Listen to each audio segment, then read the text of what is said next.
আল্লাহর খলিল হযরত ইব্রাহিম খলিলুল্লাহর খলিজার টুকরা ইসমাঈল আলাইহিস সালাম আমার বিবাহ করলে বেশ কিছুদিন পরে আল্লাহর খলিল ইব্রাহিম খলিলুল্লাহ আবার ছদ্মবেশে ইসমাঈল আলাইহিস সালামের বাড়িতে চলে গেলেন।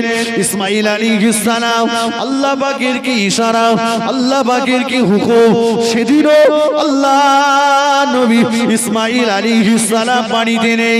ইব্রাহিম খলিলুল্লাহ দরজাতে সালাম জানিয়ে দিলেন, ভিতর থেকে সালামের জবাব এসে গেল, ওয়া আলাইকুমুস সালাম, কে আপনি, কি আপনার পরিচয়? উনি বললেন, মা আমার পরিচয় আপনার নিতে হবে না, আমার পরিচয় আপনার জানতে হবে না, বলো না মা কেমন আছো? সঙ্গে সঙ্গে জবাব দিয়ে দিলেন, আলহামদুলিল্লাহ আমরা খুব ভালো আছি। আবার জিজ্ঞাসা করলেন, মা বলো না সংসার তোমাদের কেমন চলছে? উনি জবাব দিয়ে দিলেন, আলহামদুলিল্লাহ আল্লাহ খুব ভালোভাবে আমাদের চালিয়ে নিচ্ছেন। আবার জিজ্ঞাসা করলেন, মা রাত দিন তোমাদের কেমন অতিবাহিত হচ্ছে? উনি বললেন, আলহামদুলিল্লাহ আল্লাহ শুকরিয়া আদায় করে শেষ করা যাবে না, আল্লাহ আমাদের খুব ভালোভাবে পার করাচ্ছেন। সঙ্গে সঙ্গে ইব্রাহিম খলিলুল্লাহ বললেন, মা চলে যাচ্ছি আমি, চলে যাওয়ার আগে একটা কথা তোমাকে বলে দিয়ে যায়, তোমার স্বামী কোথায় গিয়েছে জানি না, তবে তোমার স্বামী বাড়িতে আসলে বলে দেবে দরজার চৌকাঠটা বড় মজবুত, দরজার চৌকাঠটা বড় ভালো, এই দরজার চৌকাঠটা যেন অতি যত্ন সহকারে রেখে দেয়। জোরে বলুন সুবহানাল্লাহ।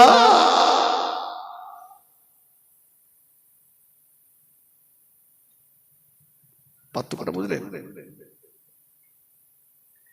যে ইব্রাহিম খলিলুল্লাহ, আল্লাহর ফেরেশতারা বলছে, আল্লাহ এত লোক থাকতে ইব্রাহিমের খলিল বললে? আল্লাহ বলে, কেন বলেছি, আমরা আমার ইব্রাহিমকে পরীক্ষা করে দেখো। তো ফেরেশতা জিবরাইল আমিন ভিখারি বেশ নিয়ে ছদ্মবেশে ইব্রাহিম খলিলুল্লাহ দরবারে হাজির। যে বলছে, বাবা কে আছো বাড়িতে? কয়েকদিন খাওয়া হয় না, কিছু দেবেন? সুবহান কুদ্দুসুন রাব্বুল মালাইকাতি ওয়ার রূহ বলি আল্লাহর এই তাসবিহটা পড়েছেন। ইব্রাহিম খলিলুল্লাহ দরজাটা খুলে দিয়ে বললেন, কে বাবা, কে কে? ছদ্মবেশী ফেরেশতা বললেন, আমি আল্লাহর ফকির বান্দা। বাবা তুমি যে এত সুন্দর করে আল্লাহর নামের তাসবিহটা পড়েছো, আমাকে আর একটু শোনাও না, শোনাও না, একটু শোনাও। আল্লাহর ফেরেশতা জিবরাইল আমিন বললেন, দেখুন আমরা ফকির মানুষ, পাঁচ বাড়ি গেলে আমাদের একটু বেশি কিছু হবে, আপনার এখানে বসে বসে যদি আমি এই তাসবিহ শোনাই আমার লাভটা কি হবে বলুন? ইব্রাহিম খলিলুল্লাহ বললেন, আমার যে সম্পত্তি আছে এই সম্পত্তিকে আমি ভাগে ভাগ করে আমি একটা ভাগ আপনার নামে দিয়ে দেব। একটু জোরে বলবেন, সুবহানাল্লাহ, জোরে হবে না? সুবহানাল্লাহ।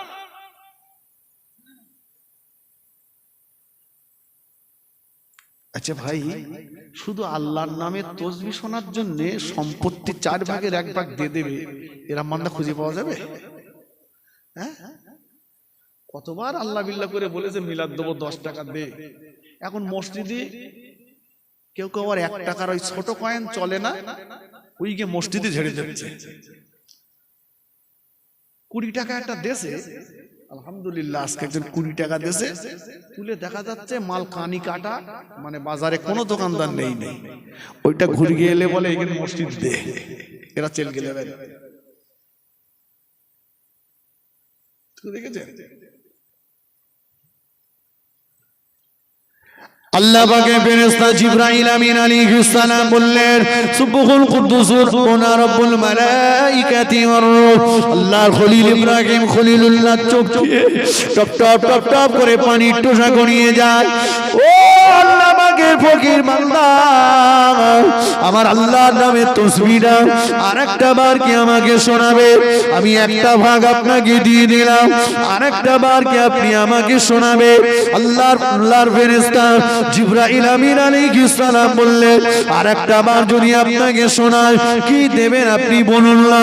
আরেকটা বার যদি আমাকে শোনান আমি আরেকটা ভাগ আপনাকে দিয়ে দেব। ফেরেশতা জিবরাইল আমিন আলাইহিস সালাম আবারো বললেন, সুবহুল কুদ্দুস সুবহানা রাব্বুল মালাইকাতি ওয়ার রূহ। আল্লাহর খলিল ইব্রাহিম খলিলুল্লাহ জজ্জার করে কাঁদতে লাগলেন। ও আল্লাহ পাকের ফকির বান্দা, এত সুন্দর মিষ্টি কণ্ঠ সুরে, এত সুন্দর মধুমাখা সুরে আমার আল্লাহর নামের তাসবিহ ইতিপূর্বে কোনোদিন শুনিনি। আমার কলিজাটা যেন এখনো ভর্তি হয় না, আমার কলিজাটা শোনার জন্য যেন লালায়িত। আর একটা বার আমার আল্লাহর নামের তাসবিহটা আমাকে কি একটু শোনাবে বাবা? আর একটা বার আমাকে শোনাবে? ও আল্লাহর বান্দা ইব্রাহিম খলিলুল্লাহ, দুটো ভাগ তো আমার দিয়ে দিয়েছেন, আর দুটো ভাগ রয়েছে, এবার আপনি কি দেবেন?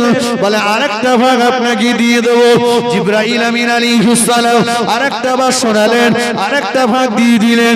আবার ইব্রাহিম খলিলুল্লাহ আবার যেন দিওয়ানা হয়ে গেলেন, মশগুল হয়ে গেলেন। ও আল্লাহ পাকের বান্দা, আরেকটা বার আমাকে আমার আল্লাহর নামে তাসবিহটা কি শোনাবেন, কি দিয়ে দেবেন? আর তো একটা ভাগ আছে। ইব্রাহিম খলিলুল্লাহ বললেন ওই একটা ভাগ আমি দিয়ে দেব। আবার শোনালেন, একটা ভাগ দিয়ে দিলেন। ইব্রাহিম খলিলুল্লাহ বললেন ও আল্লাহ পাকের ফকির বান্দা, আমার আল্লাহর নামের প্রশংসার তাসবিহটা, আমার আল্লাহর নামের প্রশংসার তাসবিহটা আমাকে আরেকটা বার কি শোনাবেন? আরেকটা বার যদি আপনাকে শোনায়, সম্পত্তি আপনার সব আমার হাতে চলে এসেছে, এবারে আপনি আমায় কি দেবেন বলুন না? ইব্রাহিম খলিলুল্লাহ বললেন আরেকটা বার যদি আমার আল্লাহর নামের প্রশংসার তাসবিহটা আমাকে শোনান, আমি ইব্রাহিম খলিলুল্লাহ চিরজীবনের জন্য আমি আপনার গোলাম হয়ে যাব।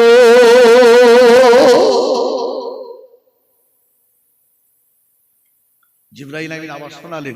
ইব্রাহিম খলিলুল্লাহ বললেন শুনুন, সম্পত্তি সব দিয়ে দিলাম, আমি আপনার গোলাম হয়ে গেলাম, তবে একটা শর্ত। কি? আপনি যা বলবেন আমি শুনবো, আপনার পিছনে পিছনে করব, তবে মাঝে মাঝে মাঝে মাঝে মাঝে মাঝে আমার আল্লাহর নামের ওই প্রশংসার তাসবিহটা আমাকে একটু শোনাবেন। সুবহানাল্লাহ। ফেরেশতা জিবরাইল আমিন আর থাকতে পারলেন না, নিজের পরিচয়টা দিয়ে বললেন ও আল্লাহর খলিল ইব্রাহিম, এতক্ষণ আমি আপনাকে পরীক্ষা করছিলাম, সম্পত্তি আমি কিচ্ছু নেব না। আল্লাহ যে আপনাকে খলিল বলেছে, আমরা আল্লাহকে জিজ্ঞাসা করেছিলাম আল্লাহ জগতে এত লোক থাকতে ইব্রাহিমকে কেন খলিল বললেন? আল্লাহ বলে আমার ইব্রাহিমকে পরীক্ষা করে দেখো, সত্যি সত্যি আপনি আল্লাহর খলিল। একটু জোরে সোরে বলুন সুবহানাল্লাহ। যে জবিহুল্লাহকে কুরবানি করতে গেলে, কথা বুঝতে পারেননি? তিনি কি বলেছেন?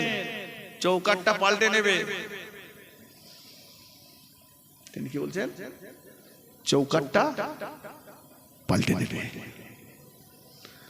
আমি এতগুলো কথা কেন বললাম? মায়েদেরকে বলছি অল্পতে সন্তুষ্ট হও,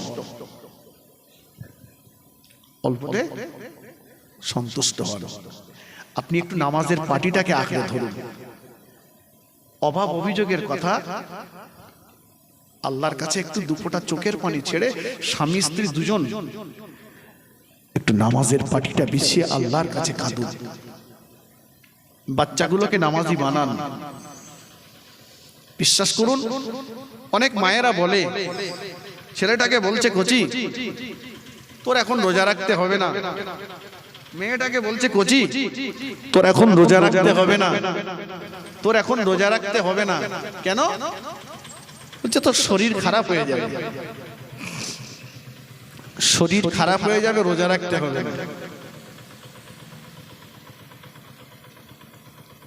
যদি ঘুমের থেকে ডেকে তুলি,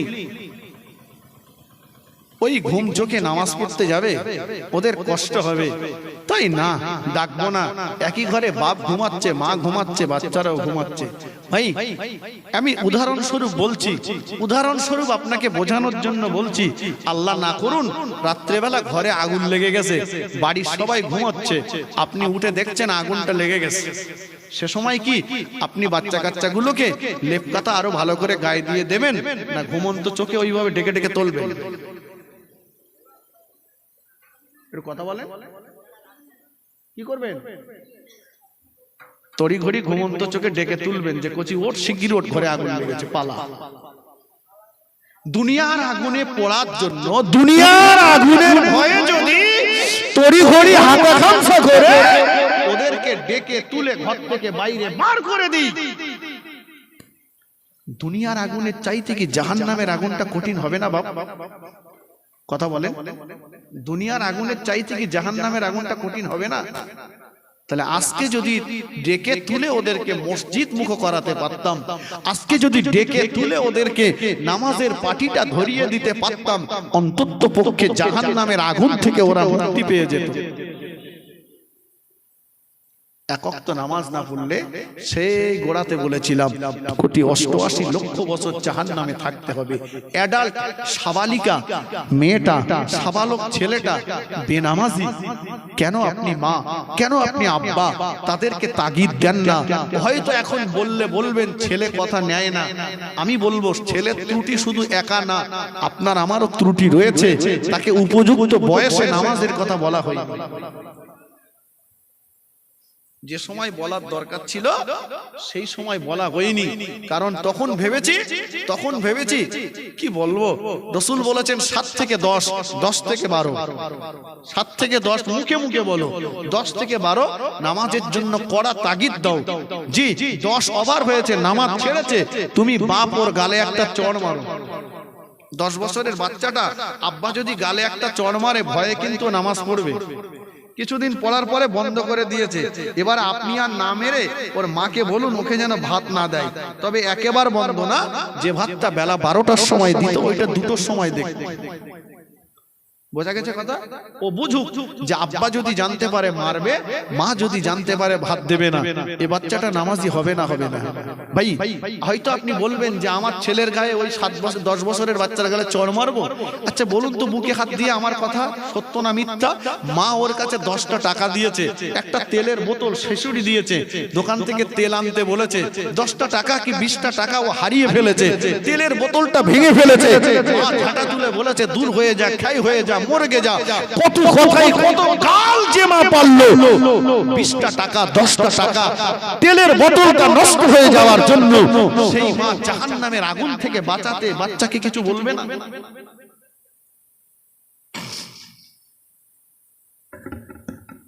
সন্তান যদি আল্লাহ আমাকে না দিতেন, আমি কিন্তু সন্তান আল্লাহর কাছ থেকে কেড়ে নিতে পারতাম না। পারতাম বাবা?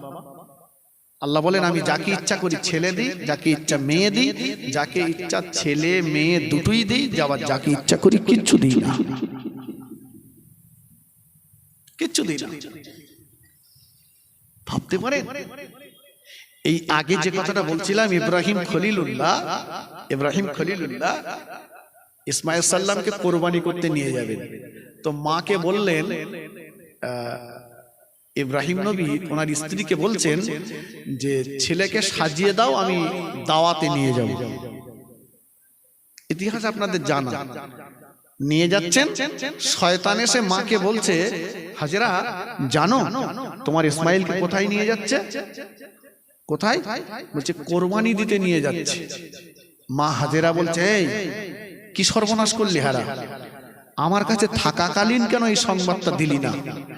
আমার ইসমাইল আমার কাছে থাকাকালীন যদি সংবাদটা আমাকে দিতিস, আমি ইসমাইলকে ওর আব্বার হাতে তুলে দিতাম না, আমি ওর মা নিজে হাতেই ওকে কোরবানি করে দিতাম। বলবেন না কিছু?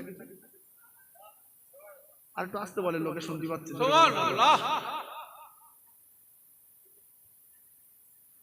ভাঙড়ে এখন চতুর্দিকে টুর্নামেন্ট চলছে, এ কাপ সে কাপ, শুধু কাপ কাপ। সেখানে যে গোল বল গোলের ধারে আসার আগেই গোল বলে চিল্লাচ্ছে। ইমান থাকবে কি যাবে মুফতি সাহেবের কাছে ফতোয়া নিয়ে নেবেন? এখনো সুবহানাল্লাহ কথাই বলতে হয়, শিখিনি ভাই বাপেরা। আর কবে শিখবো? একটু সবাই মিলে মোহাব্বত করে বলেন তো সুবহানাল্লাহ। ভোল্টেজ আপনাদের আছে, তবে চেপে রেখেছেন কেন বুঝতে পারছি না। বুঝতে পারছি সামনে কাজে লাগা কি বলে বলে আসছে দিন চলবে একসাথে।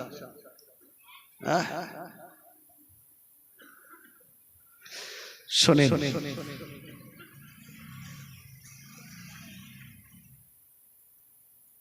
আপনি রাসূলুল্লাহর আদর্শ নিয়ে কবরে যাবেন না ফেরাউনের আদর্শ নিয়ে যাবেন? এটা বাড়ি বসে শুয়ে চিন্তা করবেন, শুয়ে পড়ে বাড়ি যেয়ে এই কথাটা চিন্তা করবেন। লাস্টের এই কথাটা, রাসূলুল্লাহর আদর্শ নিয়ে কবরে যাবেন না ফেরাউনের আদর্শ নিয়ে কবরে যাবেন? রাসূলের আদর্শ হলো মানুষকে ভালোবাসা, আর ফেরাউনের আদর্শ হলো জুলুম করা। আপনি মুসলমান, তাই আপনার কাছে আমার এই কথাটাই দাবি, কোনটা করবেন আপনি? আসুন যে কথাটা বলতে চাইছিলাম, তাহলে মা বললেন যে আমার ইসমাইল আমার কাছে থাকাকালীন আমাকে বললে আমি নিজে হাতে করে কোরবানি করে দিতাম। আল্লাহ পাকে খলিল ইব্রাহিম খলিলুল্লাহ খলিজার টুকরা ইসমাইল আলাইহিস সালামকে মিনার ময়দানে নিয়ে গেলে কোরবানি দেওয়ার জন্য। কলিজার টুকরা ইসমাইল আলাইহিস সালামকে খুলে সমস্ত ব্যাপারটা বললেন। ইসমাইল আলাইহিস সালাম বললেন, ইয়া আবাতি ফাল মা তুমার সাতাজিদুনি ইনশাআল্লাহু মিনাস সাবিরিন। ও আমার আব্বা জান, আপনি আল্লাহর কাছ থেকে যেটা পেয়েছেন আপনি বাস্তবে রূপায়ণ করুন। আপনি আমাকে ধৈর্য ধারণকারী দিকে, সবরকারী দিকে, ধৈর্য ধারণকারী দিকে অন্তর্ভুক্ত হিসাবে পেয়ে যাবে।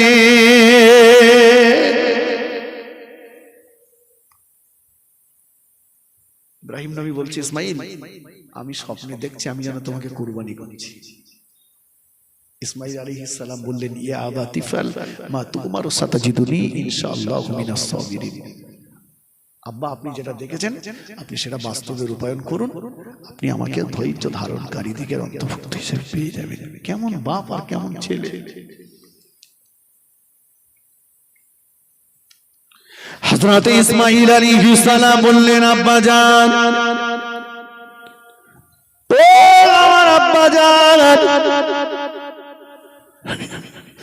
আমি আপনার কলিজার টুকরা ইসমাইল, আমার গলায় ছুরি চালানোর আগে, আমার গলাতে ছুরি চালানোর আগে আপনি আপনার চোখেতে একটা রুমাল বেঁধে নেন, আপনি আপনার চোখেতে একটা কাপড় বেঁধে নেন, আপনি আপনার চোখেতে একটা রুমাল বেঁধে নেন। ইব্রাহিম খলিলুল্লাহ বললেন, কেন ও ইসমাইল, কেন এমন কথা বলছো বলো না? ইসমাইল আলাইহিস সালাম বললেন, ও আমার আব্বা জান, আমি হলাম আপনার কলিজার টুকরা সন্তান, আমি আপনার দীর্ঘ প্রতীক্ষার ফল, আমি আপনার সোনার মানি।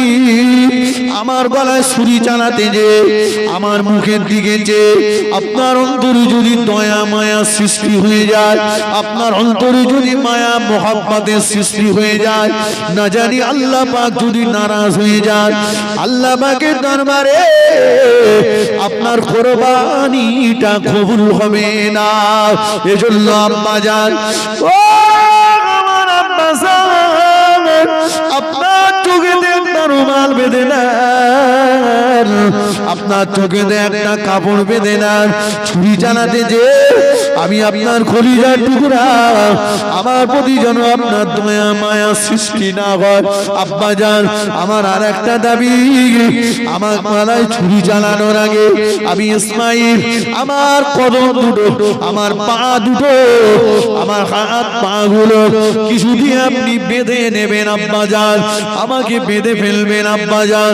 ইব্রাহিম খলিলুল্লাহ বললেন, কেন ইসমাইল, তুমি তো বললে আমাকে ধৈর্য ধারণকারী দিকে অন্তর্ভুক্ত হিসাবে পেয়ে যাবে। ইসমাইল আলাইহিস সালাম বললেন, আব্বা জান, ও আমার আব্বা জান, আপনি যখন আমার গলাতে ছুরি চালিয়ে দেবেন, ওই সময় আমি হয়তো ছটফট ছটফট ছটফট ছটফট ছটফট করতে থাকবো। ছটফট ছটফট করতে যে আমার কদম, আমার পা, আমার কদম, আমার পা যদি আপনার গায়ে লেগে যায়, একদিকে আপনি আল্লাহ নবী, অপর দিকে আপনি হলেন আমার আব্বা জান। আল্লাহ পাক যদি নারাজ হয়ে যায়, অসন্তুষ্ট হয়ে যান, কিয়ামতের ময়দানে আমি ইসমাইল আল্লাহর দরবারে মুখ দেখাতে পারবো না।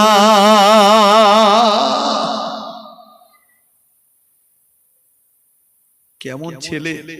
বলছে আব্বা আমার গলায় ছুরি চালাতে যে যখন চালাবেন আমি হয়তো ছটফট করতে থাকবো, আর আমার পাটা যদি আপনার গায়ে লেগে যায়, আপনি আমার আব্বা, আবার আপনি আল্লাহর নবী, বেয়াদবি হয়ে যাবে।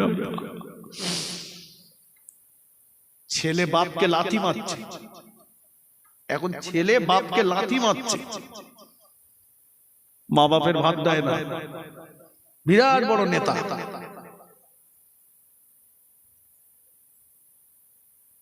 বিরাট বড় নেতা, মা বাপের ভাত দেয় না। ওর কবরে বাস পড়বে, ওর কবরে আগুন জ্বলবে। বিরাট বড় হুজুর, বিরাট বড় নামাজি,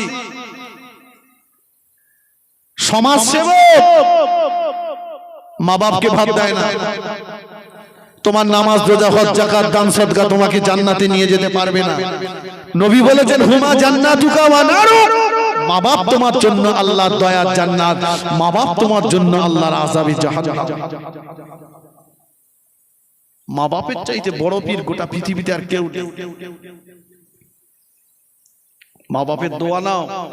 তুমি মনে করছো বাপ বুড়ো হয়ে গেছে আর দাম নেই, হ্যাঁ? অভাবের সংসারে জবের আটা, মাইলো, ভুট্টাকে পরের বাড়ি জন মজদুরি, মেনদারি, রাখালি করে আজকে সোনার মালিকদের মানুষ করেছে, আর তারা এখন টাকার মালিক হয়ে বুড়ো বাপ মাকে ভুলে গেছে।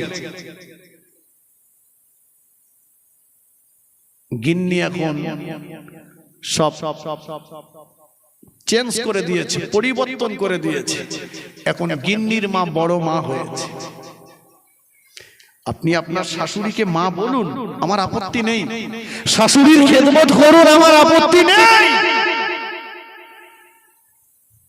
তবে একটা কথা মনে রাখবেন, মা বাপকে বাদ দিয়ে নয়। আর শ্বশুর শাশুড়ি যারা আছে, আমি এদেরকেও বলতে চাই, কিছু কিছু শ্বশুর শাশুড়ি আছে এরা খুদে দাজ্জাল। কি বলেছি? খুদে দাজ্জাল। জামার বাড়ি এসে মনে করুন এই জলসা উপলক্ষে এসছে, আজকে কারা কেউ এসে কিছু আমি জানি না, আর সেরাম পার্টি যদি থাকে তো আমার উপরে রেগে যাবে। যাই হোক, এসে যে জামার ঘরে ঢুকেছে, জামাই বাজার করেছে, মেয়ে রান্না করেছে, আর তোমরা দুজনা বসে যে হাউমাউ করে খাচ্ছ। তুমি যদি একবার বলতে মেয়েকে, মেয়ে এই কচি, আমাকে ভাত দিয়েছিস তো আমার ভাতের প্লেটের পাশে তো শ্বশুরের প্লেটটা কোথায়, তো শ্বশুর কোথায়? শাশুড়ি যদি বলতো যে আমাকে ভাত দিয়েছিস মেয়ে, তো শাশুড়ি কোথায়, তো শ্বশুর শাশুড়ির ডাক। আর শুনে রেখে দে, একটা কথা বলে যাচ্ছি, এর পরে যদি তোর বাড়িতে আমাকে আসতে হয়, তাহলে আমাদের ভাতের প্লেটের পাশে তোর শ্বশুর শাশুড়ির প্লেটটা দেখতে চাই। যদি না হয় তোর ভিটেতে পা দেবো না। এর আগে মা বাপ, এর পরে মা বাপ আসার আগে ওই মেয়ে তার শ্বশুর শাশুড়িকে বলে রাখবে না, রাখবে না। কথা বলে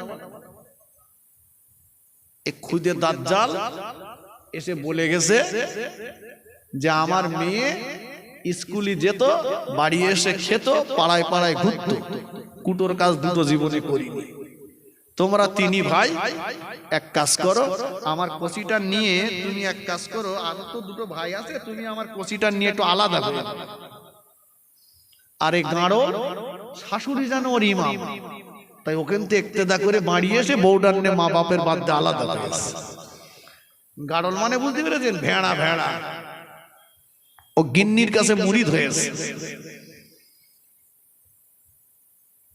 লজ্জা লাগে না? বাজার থেকে খাবার কিনে এনে গিন্নির কাছে দিচ্ছে, দে কিছুক্ষণ পরে বলতেই দেখো, এই দেখো আমার মার একটুখানি দিয়ে, আমার আব্বার দিয়ে, মানে ভিক্ষে যাচ্ছে। লজ্জা লাগার দরকার। তোমার মা তোমাকে কত কষ্ট করে মানুষ করেছে, হ্যাঁ? তুমি এখন ফুটো মস্তান হয়ে গেছে।